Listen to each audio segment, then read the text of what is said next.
Well, good afternoon and welcome to another episode here where we get to talk with Vice Mayor Taylor Hardin. They had a meeting last night, a lot of big decisions for Liberal moving forward when you talk about things like, I don't know, a 20-year water treatment plant and things Indeed. like that. So they were able to discuss those things last night and share that. So Taylor, welcome. Earl, thanks for having me as always. Appreciate the time. Oh, and if you notice, you can actually, my Jayhawk, I got to look over here. Yeah. The Jayhawk is on the right side. We finally figured out how to flip it over so that everything comes through correctly. Two computer guys figured out. You know how? We Googled it. But it tells how to flip it on Facebook. The camera will not do it for you. So if you have an iPhone, the camera, you can't do it. But the people over at Facebook, they're good, and they flipped it for us. And so here we are on the actually on the right sides of our seats where we're sitting. So you see us how you're supposed to. And so last night, I'm going to start with the big one, Taylor, the water treatment plant. This is a big deal. Indeed. So there were a couple of choices, and you guys decided to head a direction. Kind of tell us about that. So basically what we decided to do is go ahead and go with the standalone plant. Now keep in mind, in my opinion, this is the best possible solution, best possible outcome. This new wastewater treatment facility will be a plant that we as a community own moving forward. It will be completely new structures. No refurbished buildings are going to be reused, to my understanding. Now, if that changes, I will definitely let you guys know. We are trying to stay as fiscally responsible on this as humanly possible. However, for the most part, it'll be all new facilities, everything done from the ground up. Should be a nice 20 to 30 year plant for us. So, in my opinion, the biggest detriment to the idea of a regional plant and an agreement with national is the devil's in the details. It's all in the wording of the contract and how things work out. And in my mind, from the very beginning, National was phenomenal to work with on this. They were very easy to work with. They were always very friendly and polite while we were trying to figure these things out. But there were just so many variables in the equation. What happens if this happens? What happens if that happens? Well, now that we're going to own our own plant, there's no variables. We own it, we maintain it, we have the rights to sell irrigation off of it.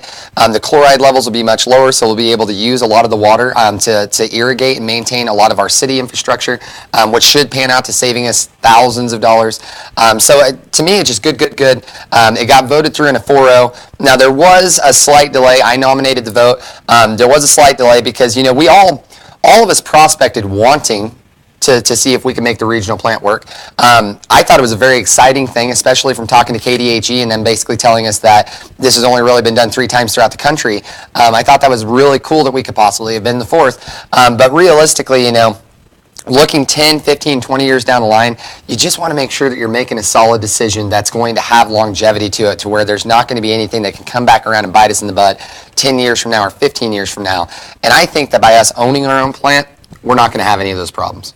So let's talk a little bit about the way that you can fund that, because you can either go out and get a bond or KDHE has a revolving loan, and the interest rates are a little bit different between those two programs. And so maybe you can tell people a little bit how you're going to pay for this multi-million-dollar facility. That is the million-dollar question, or should I say the multi-million-dollar question. Realistically, we actually, on resolution, there were several resolutions that went into this standalone plant. The first one was resolution number 2276, which that was a housekeeping resolution. That was basically the previous wording on it was that it was Mark Hall and Chris Ford. We had to change it to where it's now interim city manager Cal and Chris Ford. So once we got that done, then resolution number 2277 was authorizing the acquisition of a water department building. That is the part where now they're going to be able to go through, check out all the different kinds of financing, and then basically in the next meeting, we'll be able to follow up on all the different options and actually make a funding decision on how we're going to move forward. So don't necessarily have all the information to be able to directly answer that question, but Chris Ford is an extremely competent individual, excellent at what he does, and he has a fluent understanding of all the different ways that we can fund this. He and Cal will be the ones that are mainly digging in and doing the research on here is all the available options, and then we as a community through the commission will be making the decision on how we move forward financially to fund the plant.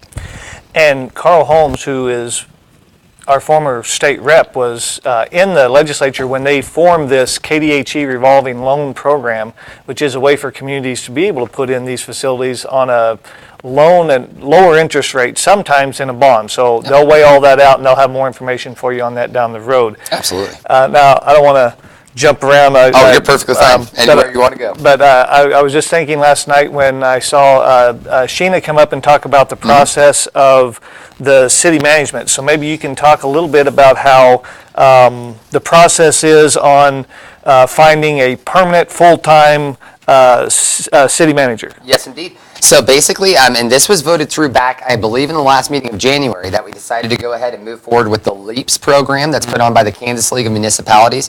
What that LEAPS program is, it really takes the legwork off of our city staff of having to go out and find candidates and things like that. Basically, the league already has an extensive list of candidates. They go through kind of the weeding out process of finding us the final few guys that we have to pick from to be able to make the permanent city manager. One thing I do want to note is that Calvin Burke, who is serving as our interim, has decided to throw his name in the hat. That is not a local consideration, so he still has to apply through the league. He'll go through the exact same process that every other candidate does. So I thought it was great that he decided that he may be interested in that, but he will kind of have to go through a process of elimination here.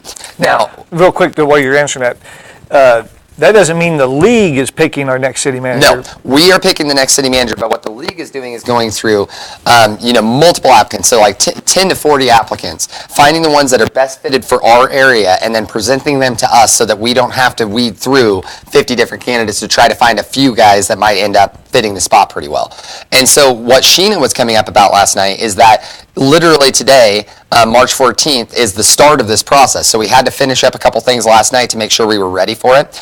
Some of it is money-saving things. Some of it is more administrative decision-making. So one thing we decided was that a survey to determine the qualifications and candidate characteristics will be a part that community business leaders, the governing body, which is the commission, and citizens and city staff will now be able to have a part in that. So whenever they get back to us with the initial list of candidates, my understanding is we'll all kind of have an open process that allows everybody to take a look at who's all available and everything like that. And then as the process gets weeded down to the final few, that's when the commission will make the final decision on who is the next city manager. But, I always felt like that city manager is such a vital role inside the city, and it has everything to do with how everything is operating, that we didn't want it to just be like a commission decision where it's just, we decided we want this guy. I want as much input from all of the influential community business leaders, the city staff who are going to have to work under this individual, and as much people from the community as possible, because I feel like there are more people paying attention now to our local politics than have ever been paying attention, which is a good thing. And so we want as much feedback on these candidates as possible to try to find somebody who can be a nice long-term city manager for our community. And hey, I've seen some of your guys' posts. You guys think you can run the city really good too. So hey, here's your chance. You can go sign up. You can go put your name in and be considered for the city management job. That's exactly right. So it's open. That's it's exactly an open right. process. All you people that are so good at it, I mean, you guys have great ideas. Come out and share them. No, but really, seriously, you could. Yeah, you could if put your anybody name out is there. interested in being the city manager in Liberal, by all means, literally get a hold of the League of Municipalities, and your name will get put into the hat of possible candidates. So, all joking aside, put your name in if you're interested in that job. Another thing we decided to do is on it's Section 4 of the LEAPS agreement.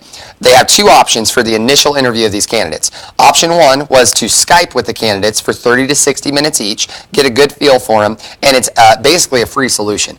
Option 2 was to fly each individual candidate down here with their families, which would incur additional traveling expenses and things like that.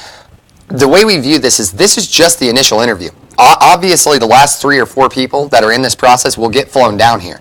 But we didn't want to be wasting taxpayer money throughout this process, so we were trying to keep it as efficient as humanly possible. So to do that, we voted on having all of the initial interviews be done through Skype.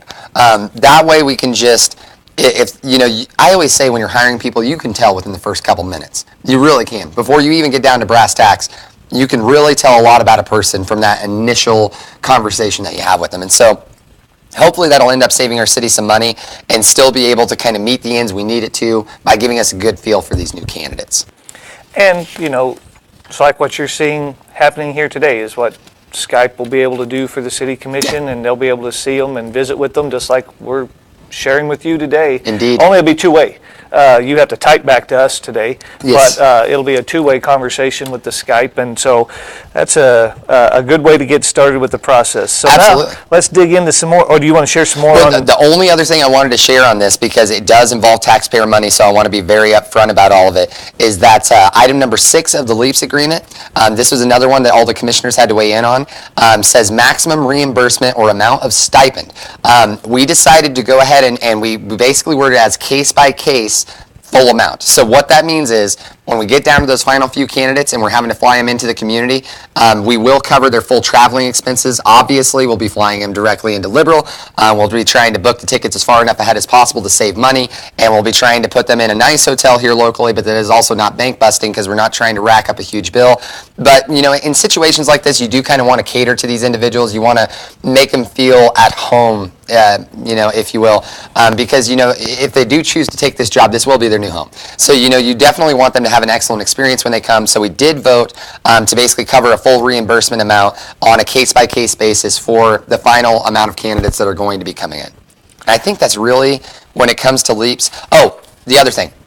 So what LEAPS does, they do a full financial analysis of the city of Liberal, and they've already completed it. And basically, what they determined is that the number one other city in the state of Kansas that Liberal is comparable to is Pittsburgh, Kansas. So what they do is they base us off of all of these different qualifications, and then they find a city that we're very close to, and that's how they decide what the permanent salary for that city manager is going to be. And what they determined was that since we are basically identical to Pittsburgh in enough ways, the salary range for the position should be somewhere between $120,000 a year to $135,000 a year, which, truth be told, is pretty much in the range that I would expect to see from a city manager in that position. So just wanted to be upfront about that. That new city manager will be looking at $120,000 to $135,000 annual salary, which is directly in line with all of the other communities in the state that are the same size and have the same tax base as us. So the one thing that wasn't considered in that was humidity, because Pittsburgh is hot in the summertime. If you've ever been there, say, I don't know, coaching a Little League game, it gets hot there.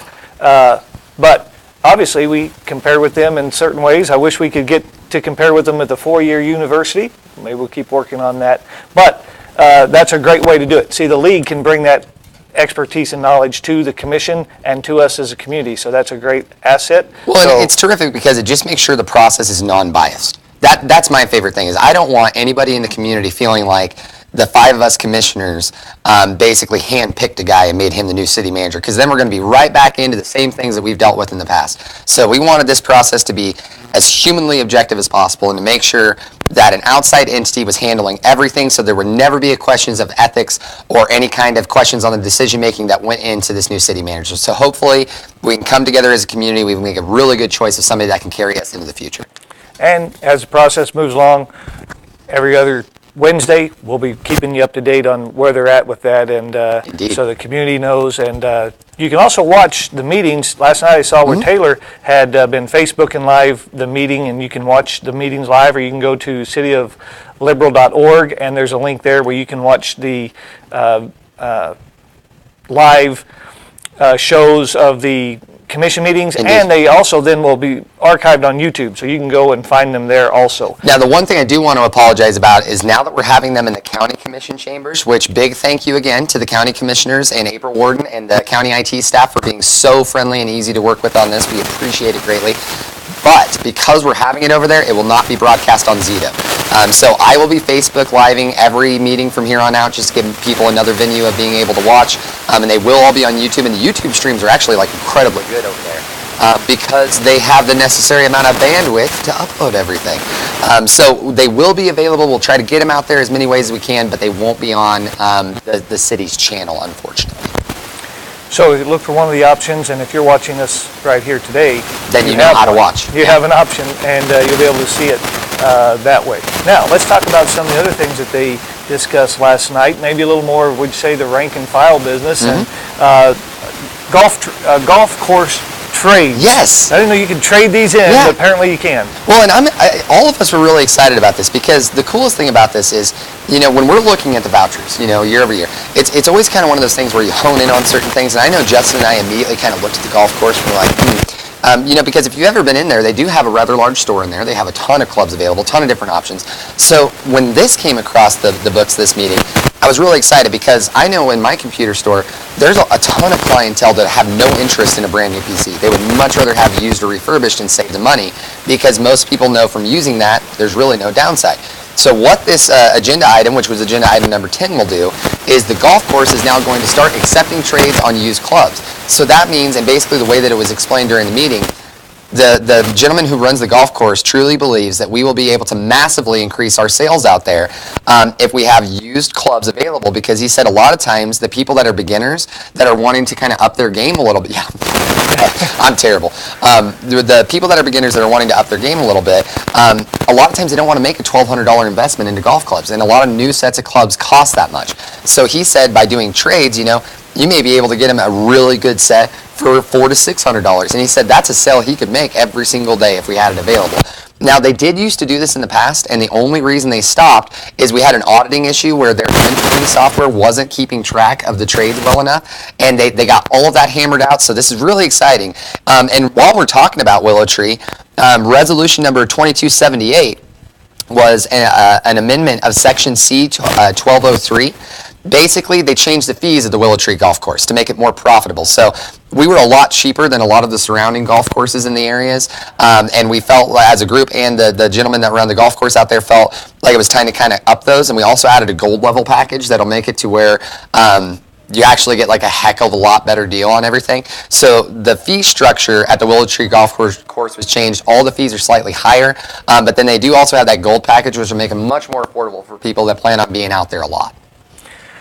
And if you haven't been out to the golf course, it's always well kept. It's beautiful. The all year long, it's kept up, even during the winter time. They do an excellent job.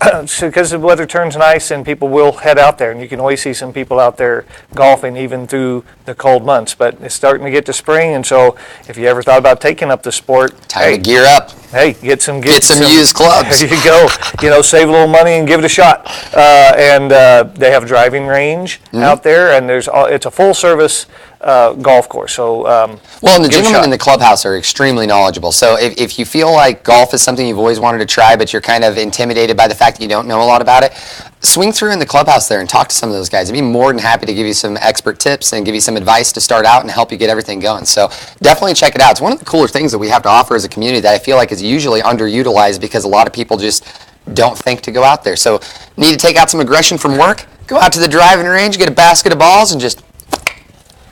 And they also let the high school use it for the high school team, and they're going to be out practicing and having some meets and things like that. It's nice. It is. Indeed. And so if you like getting outdoors and you want to try something new, the Liberal Municipal Willow Tree Golf Course could be something for you. Now, Absolutely. How about you don't think it's maybe the most exciting thing, but the fire hose replacement. Think if they don't do it. Think if they don't do it, yeah. okay? And then they show up somewhere, and then the hose bursts, and they can't get the fire put out. So basically, Kelly Kirk, who is our fantastic fire chief, came and made a presentation about the fact that every year we test these hoses out.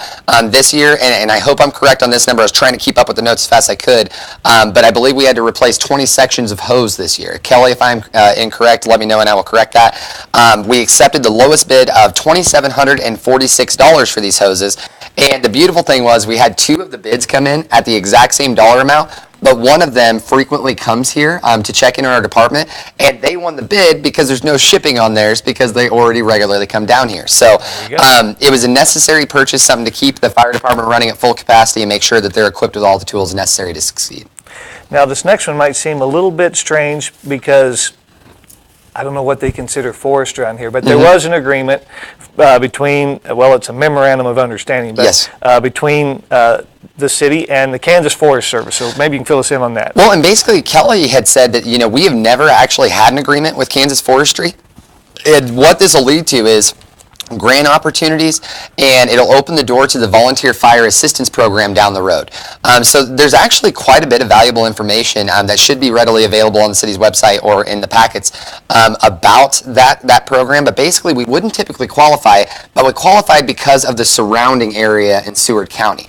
There's enough prairie that it's actually considered to be in the same qualifications as forest because it would light up and just the same way if something were to happen out there. So what was really The lack cool, of trees qualified us for the Forest Service to that's get exactly involved. right. Yes, it makes so much sense. But I thought it was really cool because the more grants, the better. We'll always take as much money as we can from the state of Kansas, any private entities, and the federal government. And then the idea that this could also lend to more assistance for our guys down the line, whether it be the Seward County side or the city side, the more of that, the better. Because I know one thing that we've all been working really hard on, this was talked about during the Joint Commission meeting, is the 800 megahertz radio tower. You know, it's really time, especially, it's been an eye-opener in these last couple of years with all these fires we've had. It's really time to get up to snuff. Our guys have been doing an amazing job with what they have, but we really need to start kind of opening pathways and making sure that they're equipped with all the proper and necessary tools to not only be safe, but to be able to handle these things in a larger capacity. And, you know, to me, the radio frequency tower that we're trying to get in place is a vital part of that, because if they can't communicate, how the heck are they supposed to get back up out there, get more trucks out there, get more water, get assistance from other counties? So I definitely think that the service memorandum of understanding was a great step in that direction, and hopefully throughout fiscal year 2018 and 2019, the city will be able to figure out how to budget its side of that tower so we can finally get that constructed and get everything going there. And when you have those fires out in the county, don't think that that won't have an effect on the city. There are does. some cities in Kansas last year that got fire just rushed through the city. It could easily happen. Yep. You know how the winds go. You know how dry everything is. Not only are there taking some precautions for those who live out in the county of making sure, like, you have underbrush removed from around your house and things like that, but think about your neighborhood, think about your house, especially if you live around the perimeter of town, Yep. because it could easily sweep into town. So try to watch and make sure that you have underbrush and things like that cleared out around your property. And this kind of thing helps even the city for making sure that should those fires or to be prepared for those kind of things, that the proper response Yes. can be made to address that. And Melanie, thank you very much for throwing that information out there. I highly recommend that everybody that watches this video look at that information she has threw out there about how to obtain the agendas. And also thank you to everyone else for watching. If you have any questions, comments, concerns, or anything, throw them right on out there, and we will definitely make sure and answer them as we go along. So let's take a look at this. When you look at that agenda, and Melanie, I don't know if you are part of the agenda. I think this is a little funny, but I'm just going to share this, that the building department was looking at 5 Panasonic, now it says tough pads, but I think they were touch pads. But we do want them to be strong and last, but maybe it's touch pads, maybe it's tough pads. Tell us a little bit about what the building department's doing there. Okay, so the Panasonic Tough Pads are called FZG ones. I'm very familiar with them. We've sold them in certain departments before. Basically, they are extremely rugged little tablets that can take multiple drops without breaking, can take a heck of a beating. And the building department, these would come in exceedingly handy because they can do a ton of different things with them throughout everything they do in the city. So one thing that I had thought of immediately is that they have these new apps called AR apps, augmented reality.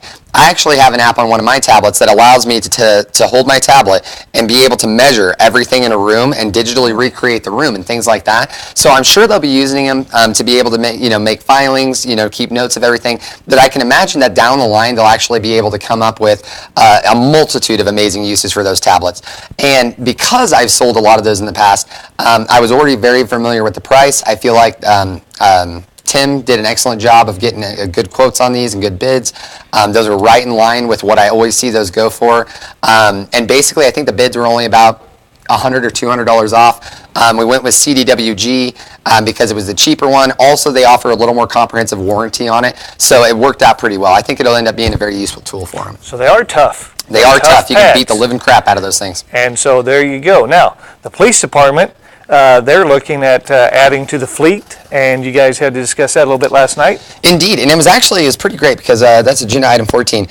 So the police department decided to get 2 new Ford Explorers and replace the 2 oldest Ford Explorers that they had in the fleet, and they basically came out to $40,444, and they're coming from a local dealership, Foss Ford, and basically it came in at less than half of what was budgeted. Now, we did figure out that when you're talking about that reserve fund that those funds came out of, it's not necessarily a fund where things are budgeted, so you can't necessarily say that we saved half as much as we planned on spending. But we did. We had initially planned on spending $80,000, and new Chief Molinex was able to get that number down to 40 and felt very comfortable that this was really all we needed moving forward.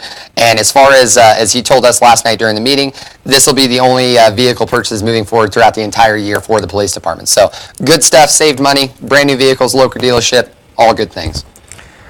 Now, you also heard some things from Earl's Engineering talking about collector and arterial street evaluation. Yes, indeed. So basically, we approved Earl's Engineering in the amount of $12,800 to evaluate the collect and arterial roadings in Liberal.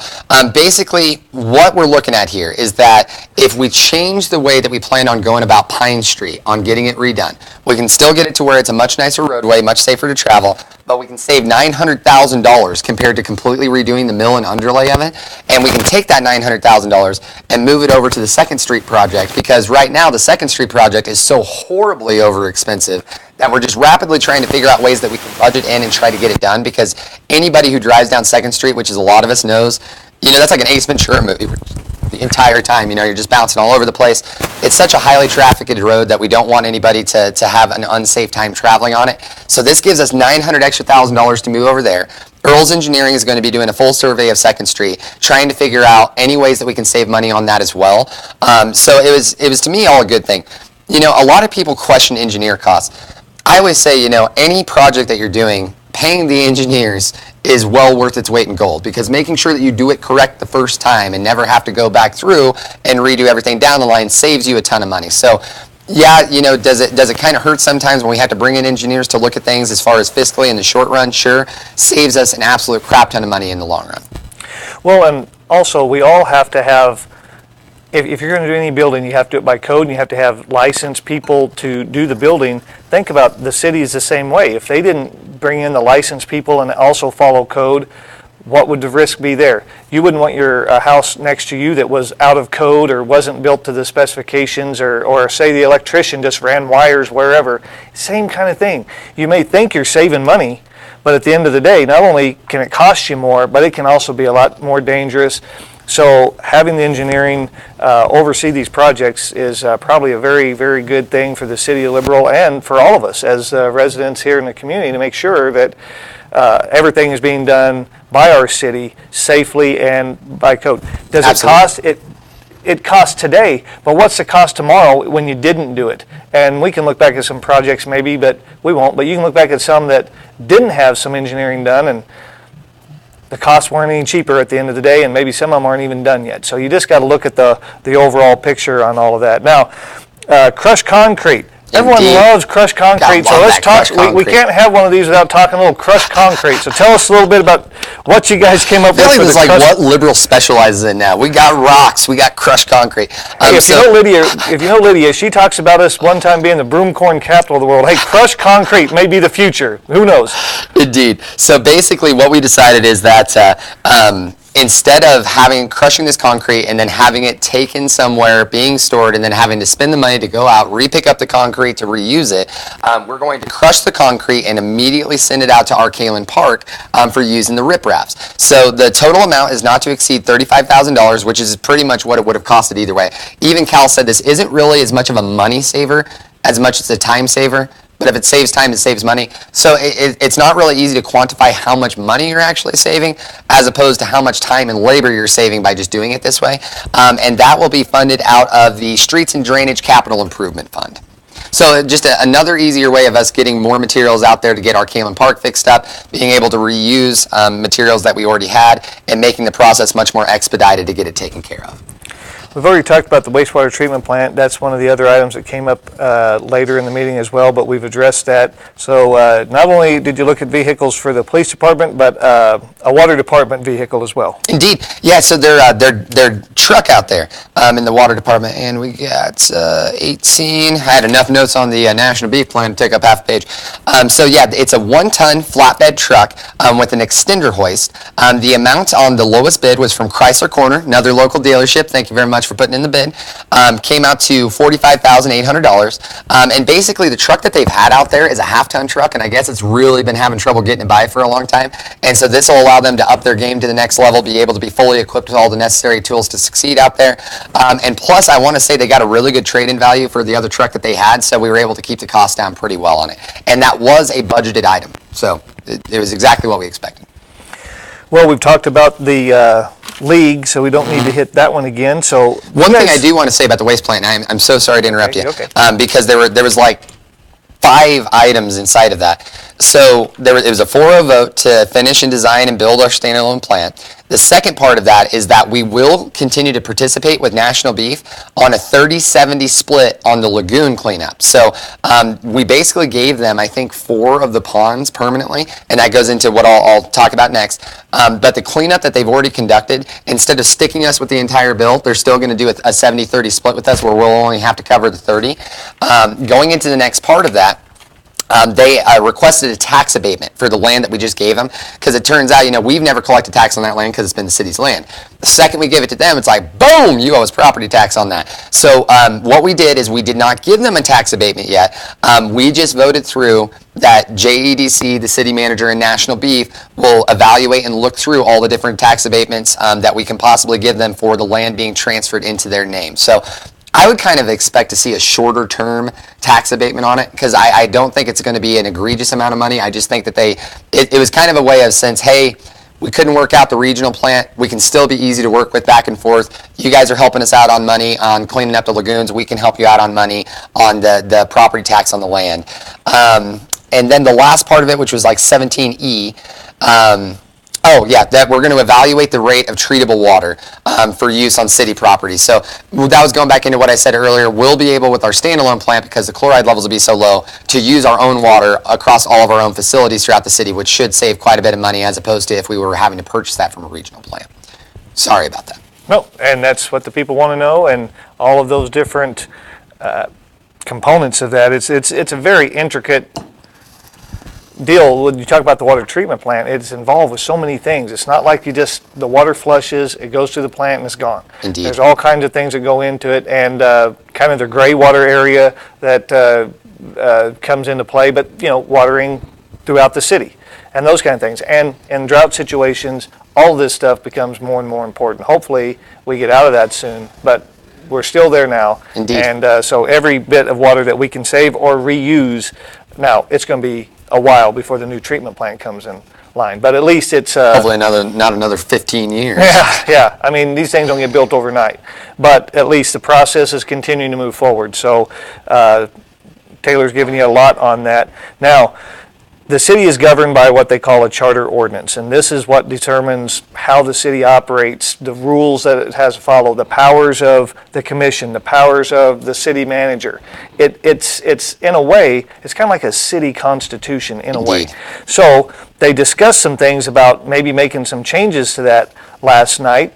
And so I'll let you discuss what you guys kicked around on. Well, and what's funny is on my notes, all I wrote for that one is touchy subject, because, and I think it's a good thing. All of the commissioners had a different opinion on that, which is exactly what we want. We don't want a bunch of yes men thinking the same way. Everybody had a different thing about it.